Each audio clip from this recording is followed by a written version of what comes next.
即摆要先赶去阮弟遐，了后就当去办公室。等一下讲啥？你较有三三花救人，搁阮伫咧药店仔跋倒爬袂起来。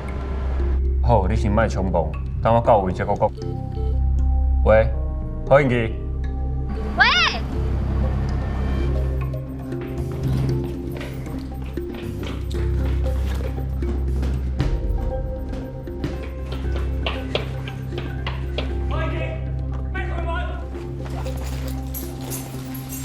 我刚刚听到一下迄个声，你敢若莫开门哩？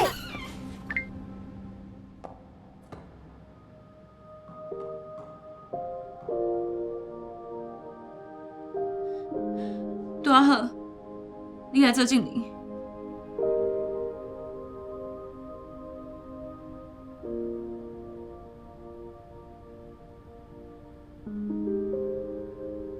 无经过同意，私闯民体。这个法条，你应该拢比我更较清楚。当然，不过是你的权利。要是你因为租金拿袂出来，想要用一步来甲阮讨调解金，我无认为这步有效。但无要和解，咱只好行法院。